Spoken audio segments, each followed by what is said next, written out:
إن أول بيت وضع للناس للذي ببكة مباركا وهدى للعالمين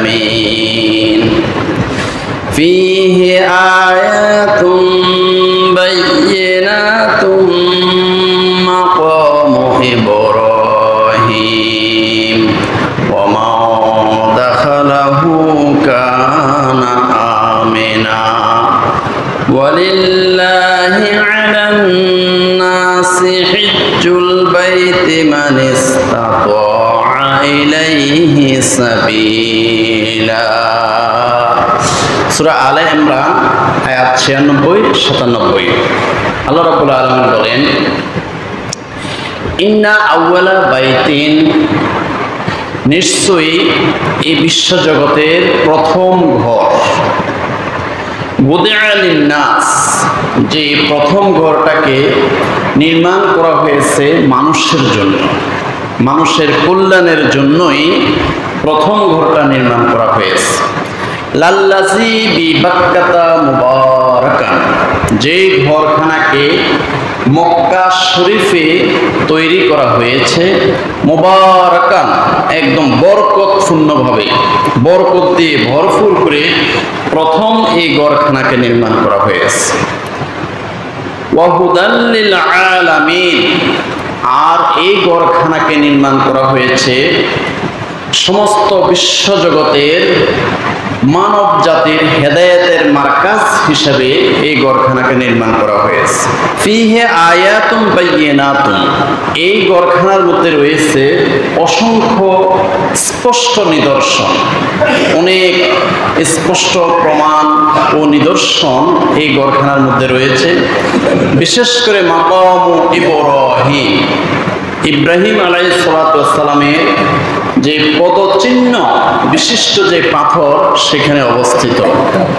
Oman দাখালাহু কানা আমেনা কেউ যদি এই হেরেম শরীফে প্রবেশ করে, মক্কা শরীফের যে বাইতুল্লাহ, এই বাইতুল্লাহ শরীফের চতুর্দিকে যে হেরেম শরীফ আছে, এই হেরেম শরীফের মধ্যে কেউ যদি প্রবেশ করে কানা আমেনা সে নিরাপদ হয়ে গেল, তাকে আর কেউ মারবে না, তাকে আর কেউ আঘাত করতে পারবে না।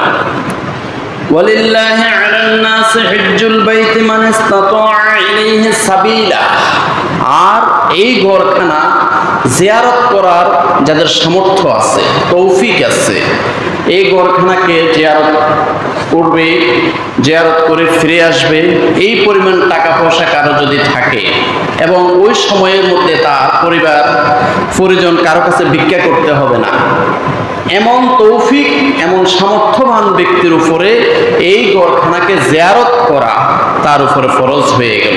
হাজরিন, এইগুলো আমাদের আয়াতে কারিমার সরলার্থ। এবার আমরা একটু আলোচনা করি। ইন্না আউয়ালা বাইতিন وضع للناس الذي ببكة مباركا আল্লাহ পাক রব্বুল আলামিন এই মক্কা শরীফের বাইতুল্লাহ শরীফকে প্রথম নির্মাণ করেছেন। এই বাইতুল্লাহ শরীফ নির্মাণের যে ইতিহাস, সেই ইতিহাস থেকে আমরা পেয়ে থাকি 10 বার এই বাইতুল্লাহ শরীফকে বৃহৎ আকারে নির্মাণ করা হয়েছে।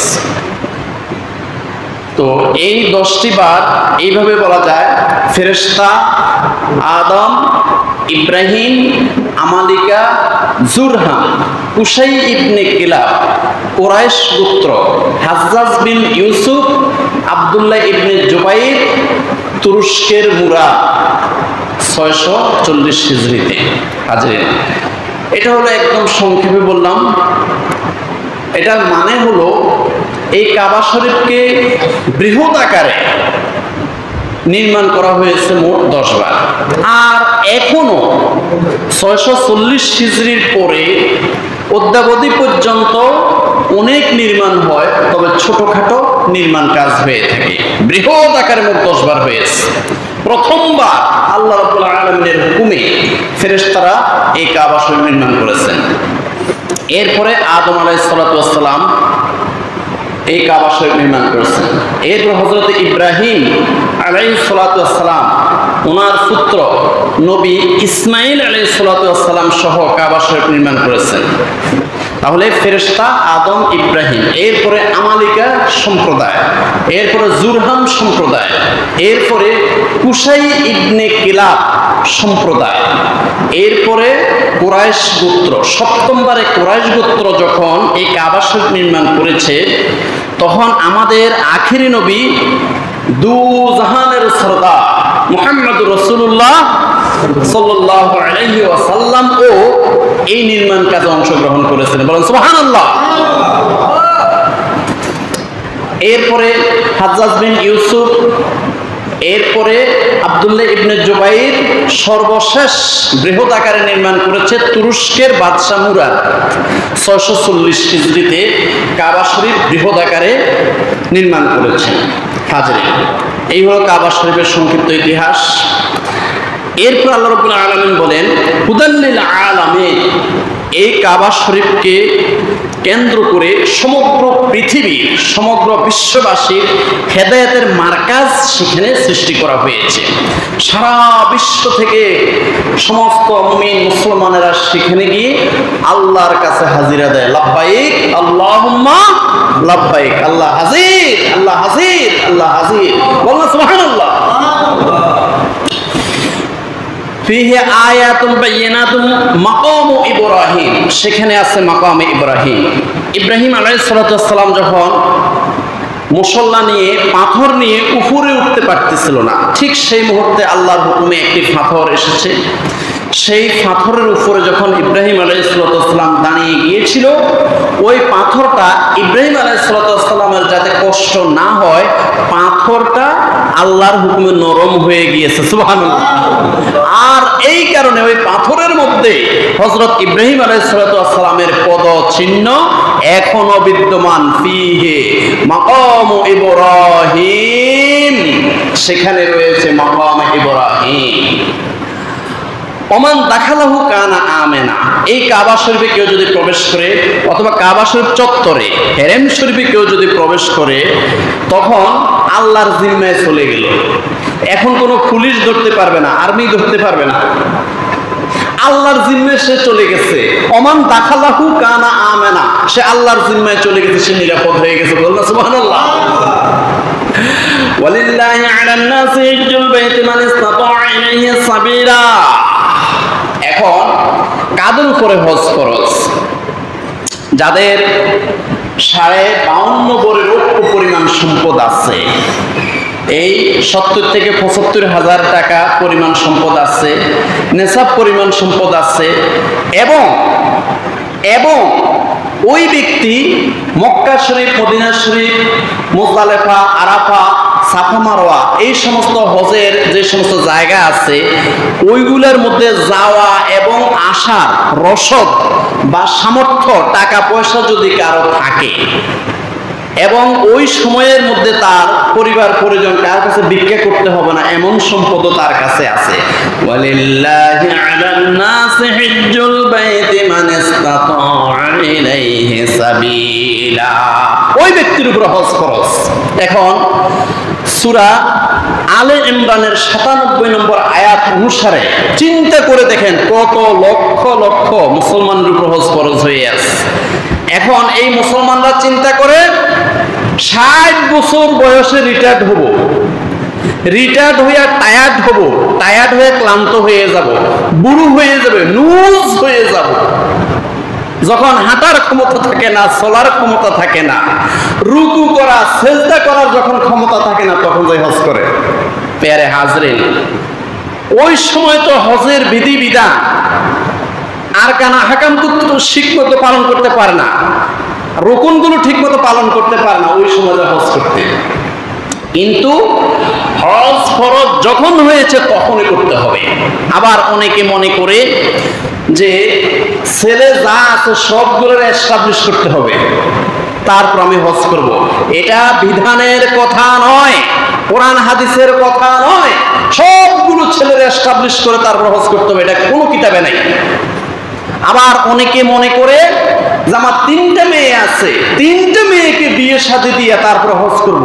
খবরদার, মুসলমান কোন কিতাবের মধ্যে এই কথা নাই সবগুলো মেয়ের বিয়ে দিয়ে তারপর হজ করতে হবে।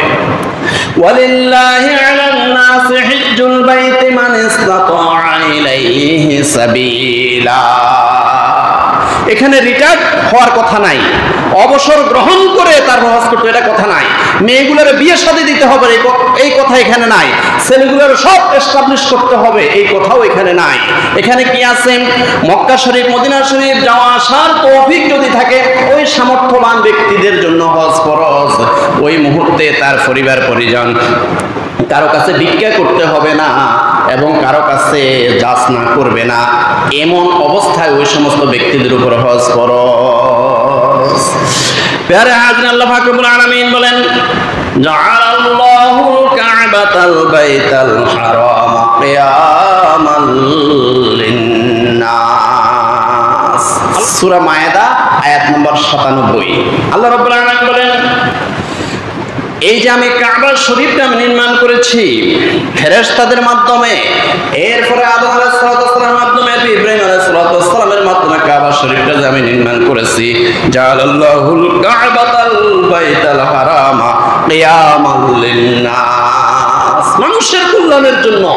এই পৃথিবীতে মানুষগুলা যেন বসবাস করতে পারে, মানুষের বেঁচে থাকার উপায় হিসাবে, মানুষের এই পৃথিবীতে টিকে থাকার উপায় হিসাবে, মানুষ এই পৃথিবীতে সম্মানের সহিত বেঁচে থাকার উপায় হিসাবে আমি আল্লাহ এই কাবা শরীফটাকে নির্মাণ করছি। সুবহানাল্লাহ।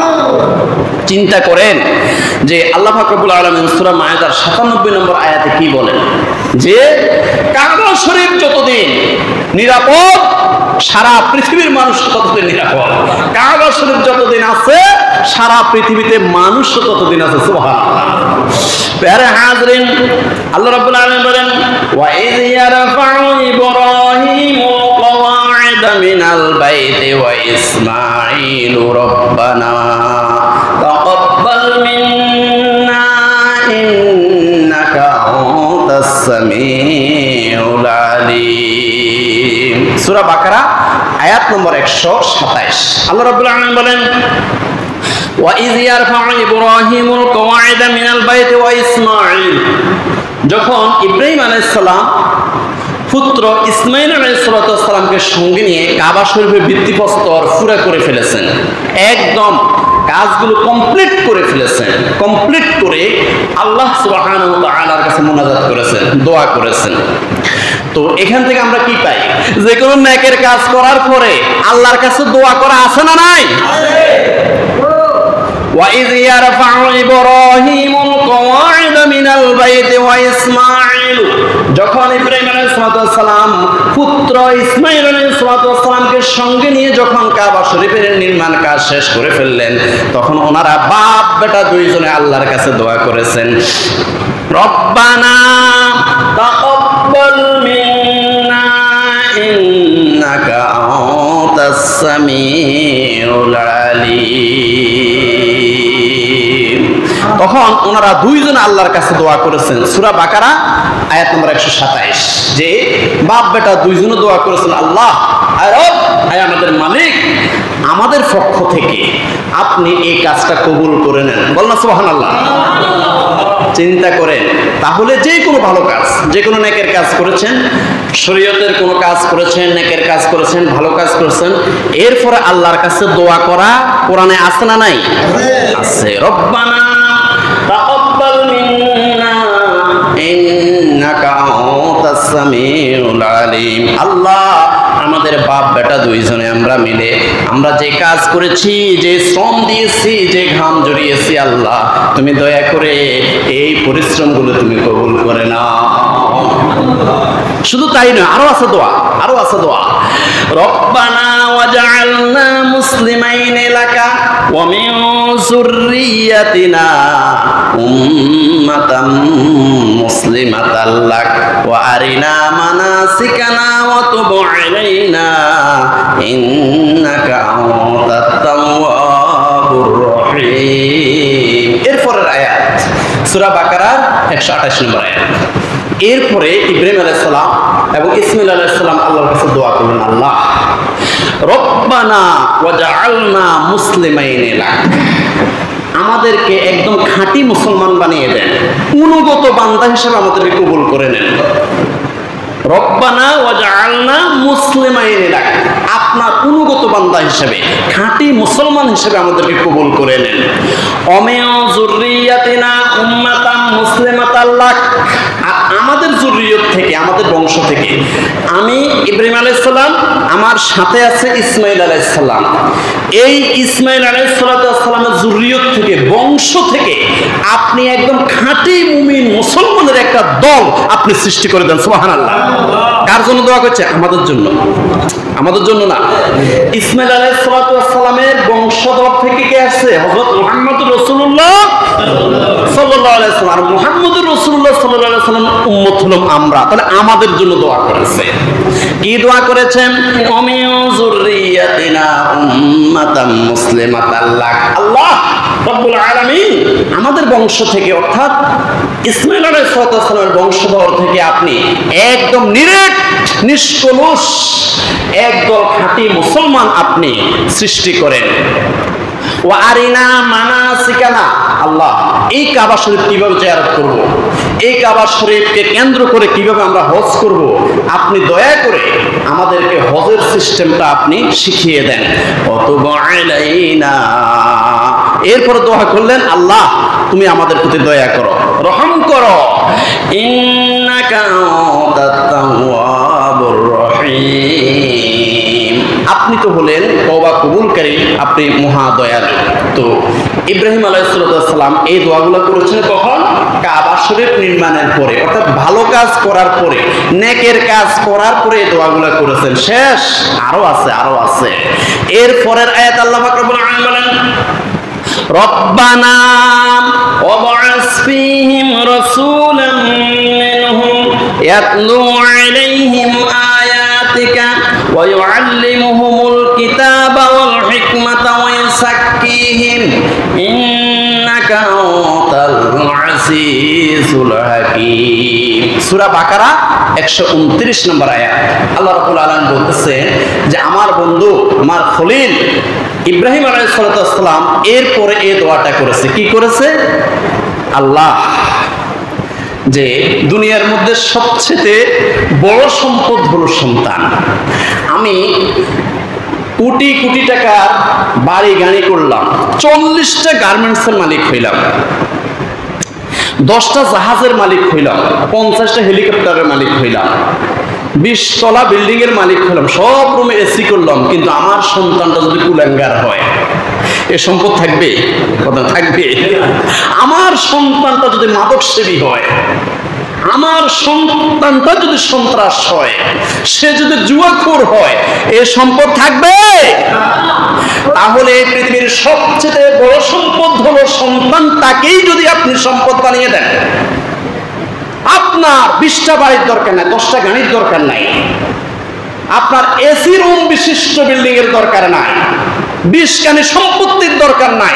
সন্তানটাকে যদি আপনি সম্পদে পরিণত করে যদি কবরে যাইতে পারেন, এই সন্তানের মাধ্যমে অসংখ্য সম্পদ এসে যাবে। সুবহানাল্লাহ। চিন্তা করেন, তাহলে সবচেয়ে বড় সম্পদ কি? সন্তান। এই সন্তানটাকেই যদি আপনি সম্পদে পরিণত করতে পারেন, আদব নেহাজ শিক্ষা দিয়ে, উত্তম শিক্ষা দিয়ে, কোরআন হাদিস শিক্ষা দিয়ে, মা বাবার খেদমত কি জিনিস, ওস্তাদের সাথে কিভাবে ব্যবহার করতে হবে, সমাজে কিভাবে ভালো কাজ করতে হবে, এমন আদর্শ শিক্ষা দিয়ে যদি সন্তানটাকেই যদি উত্তম শিক্ষা দিতে পারেন, এটাই হলো সবচেয়ে বড় সম্পদ। এখন ইব্রাহিম আলাইহিস সালাম দোয়া করলেন এর পরের আয়াতে, রব্বানা ওয়াবআস ফীহিম রাসূলাম মিনহুম, আল্লাহ আখির নবী মুহাম্মদুর রাসূলুল্লাহ সাল্লাল্লাহু আলাইহি সাল্লাম তো আসবে, নিঃসন্দেহে আখিরি নবী মুহাম্মদ রাসূলুল্লাহ সাল্লাল্লাহু আলাইহি ওয়াসাল্লাম আসবে, তবে আল্লাহ আমার সাথে আমার ছেলে ইসমাঈল আলাইহিস সালাম আছে। এই ইসমাঈল আলাইহিস সালামের বংশধরের মধ্যে, এই ইসমাঈল আলাইহিস সালামের রক্তের ধারায়, ইসমাঈল আলাইহিস সালামের বংশ পরিক্রমায় আল্লাহ আখেরি নবী মুহাম্মদুর রাসূলুল্লাহ সাল্লাল্লাহু আলাইহি ওয়াসাল্লামকে আপনি এই পৃথিবীতে পাঠাবেন। সুবহানাল্লাহ।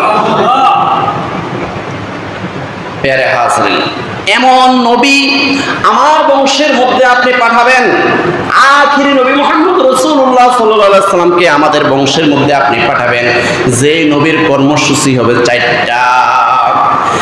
ইয়াতলু আলাইহিম আয়াতিকা, এক নম্বর আপনার নিদর্শন সমূহ, আয়াত সমূহ মানুষের কাছে বর্ণনা করবে। ইয়াতলু আলাইহিম আয়াতিকা ওয়া ইউআল্লিমুহুমুল কিতাবা, দুই নম্বর কর্মসূচি হবে এই নবীটা, এই আখির নবী মুহাম্মদ সাল্লাল্লাহু আলাইহি ওয়াসাল্লাম তা দুনিয়াতে এসে মানুষকে কোরআন শিক্ষা দেবে, কিতাব শিক্ষা দেবে। ওয়াল হিকমাতা, জ্ঞান বিজ্ঞান শিক্ষা দেবে। ওয়া ইউযাক্কিহিম, এবং এই পৃথিবীর মানুষগুলো গুনাহ করতে করতে, পাপ করতে করতে, কাল্লা বাল রানা আলা কুলুবিহিম মা কানু ইয়াকসিবুন, তাদের অন্তরগুলো জ্বালাই ফেলছে, অন্তরগুলোকে কয়লা বানাই ফেলছে। এই কলুষিত অন্তরগুলোকে পবিত্র করবে এই নবী। সুবহানাল্লাহ। ওই যাক্কিহিম, চতুর্থ কর্মসূচি হলো এই পৃথিবীর মানুষগুলা গুনাহ করতে করতে তাদের অন্তরগুলোকে যে কলুষিত করে ফেলেছে, এই কলুষিত আত্মাগুলোকে এই নবী পবিত্র করবে। এই নবীকে আমাদের যুররিয়ত থেকে, আমাদের বংশের মধ্য থেকে আপনি পাঠাইবেন। সুবহানাল্লাহ। ইন্নাকা আনতাল আজিজুল হাকীম, নিশ্চয়ই আল্লাহ আপনি হলেন মহাপরাক্রমশালী, আপনি মহাবিজ্ঞানী। প্যারা হাজরিন, তো এখন ইব্রাহিম আলাইহিসসালাম কাবা শরীফ নির্মাণ করলেন, ইসমাইল আলাইহিসসালামকে সঙ্গে নিয়ে। এখন আল্লাহ পাক রব্বুল আলামিন বললেন যে আপনি হজের জন্য আহ্বান করেন, ওই যে পাহাড়ের উপর উঠে যান, উঠে গিয়ে আপনি সারা বিশ্ববাসী যত মানুষ আছে এদের সবাইকে হজের দাওয়াত দেন, হজের জন্য আজান দেন, দাওয়াত দেন। এখন ইব্রাহিম আলাইহিস সালাম বললেন, আল্লাহ আমি এই মক্কা শরীফ থেকে হজের আহ্বান করব, আজান দেব, সবার কানে কিভাবে পৌঁছবে? আল্লাহ পাক রব্বুল আলামিন বললেন, সবার কর্ণ কুহুরে পৌঁছে দেওয়ার দায়িত্ব আমার। সুবহানাল্লাহ। তাহলে হজ করতে কারা আসবে? আল্লাহ পাক রব্বুল আলামিন বললেন, যারা এই হজের আহ্বান শোনার সাথে সাথেই লাব্বাইক বলেছে তারাই একদিন নয় একদিন হজ করতে আসতে পারবে। সুবহানাল্লাহ। এখন ইব্রাহিম আলাইহিস সালাম বলেন, আল্লাহ যারা আলমে আরোহার মধ্যে আছে, রুহের জগতে এখনো পৃথিবীতে আসে নাই, এরা কিভাবে? আল্লাহ রাব্বুল আলামিন বললেন, রুহের জগতের মধ্যে আমি তোমার এই হজের আহ্বানে আজানের শব্দ আমি পৌঁছিয়ে দেব। আর ওই রুহের জগতের মধ্য থেকে যারা লাব্বাইক বলবে এরাও একদিন নয় একদিন, হোক সে ভিক্ষুক, হোক সে ভিক্ষুক, হোক সে দিন মজুর, একদিন নয় একদিন সে হজ করতে আসতে সক্ষম হবে। সুবহানাল্লাহ। এই জন্য আল্লাহ রাব্বুল আলামিন বলেন, ওয়াযিউ ফিন-নাসি বিল-হজ্জ ইয়াতুকা রিজালান আলা কুল্লি দামিরিন ইয়াতিনা মিন কুল্লি ফাজ্জিন আমিক। সূরা হজ আয়াত নম্বর 27। আল্লাহ রাব্বুল আলামিন বলেন, ওয়াযিন ফিন-নাস, হে ইব্রাহিম আলাইহিস সালাম আপনি হজের আহ্বান করেন, হজের জন্য আপনি আজান দেন, হজের জন্য এলান করে দেন। ওয়াযিন ফিন-নাস, মানুষকে হজের এলান করে দেন। ইয়াতুকা রিজালান ওয়া আলা কুল্লি দামিরিন, এই হজের আহ্বান শুনে যারা লাব্বাইক বলবে তারা একদিন নয় একদিন বিভিন্ন উটে করে হোক, গাধার উপরে সওয়ার হয়ে হোক, বিভিন্ন ঘোড়ার উপরে সওয়ার হয়ে হোক, অথবা যানবাহনে সওয়ার হয়ে হোক, অথবা রিজালান পায়ে হেঁটে হেঁটে হলেও একদিন নয় একদিন তারা হজ করতে আসতে পারবে। সুবহানাল্লাহ। ইয়াতিনা মিন কুল্লি ফাজ্জিন আমিক, পৃথিবীর যত প্রত্যন্ত অঞ্চলে হোক না কেন, কাবা শরীফ থেকে যত দূরেই হোক না কেন, যানবাহনে হলে তো আসবেই, নফল পায়ে হেঁটে হলেও একদিন না একদিন সে হজ করতে আসতে পারে। সুবহানাল্লাহ। তো এখন এখান থেকে কি শিখলাম? ওই আজানের মুহূর্তে যারা অমনোযোগী ছিল, যারা হয়তো গুতাগুতি করছে, অমনোযোগী ছিল, দেখেন না এখন মাহফিলে বসে বসে কি খায়? বাদাম খায়। কথা বল না, কি খায়? বাদাম খায় অনেকে, বসে বসে কথা বলে। এই ওয়াইজিন কি বলে এর কোনো খবর নাই। হঠাৎ করে ওয়াইজিনে বলে যে এমন জাহান্নামে কে কে যাইতে রাজি আছেন, হেরা হাত তোলে।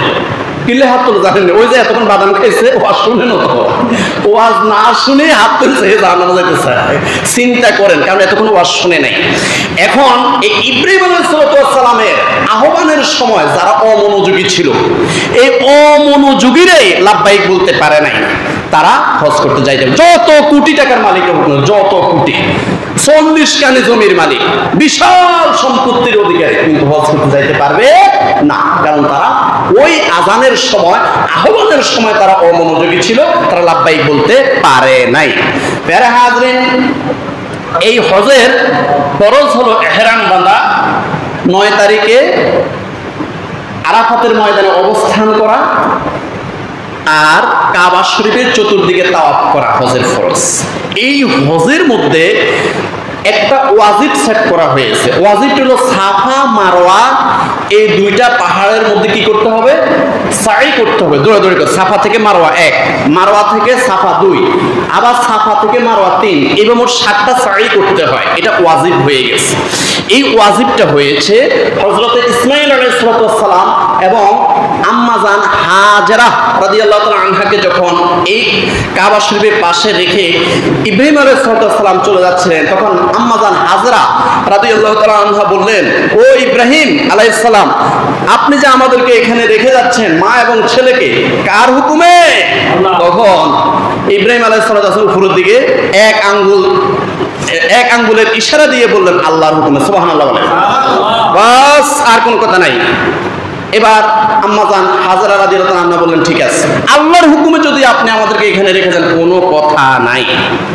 এখন মস্কের মধ্যে পানি যা ছিল, পানি শেষ। এখন পানির পিপাসা যখন ইসমাঈল আলাইহিস সালাম একদম কাতর হয়ে গেলেন, ওই যে সাফা থেকে মারওয়া, মারওয়া থেকে সাফা 7 বার দৌড়াদৌড়ি করেছেন, পানি পায় না।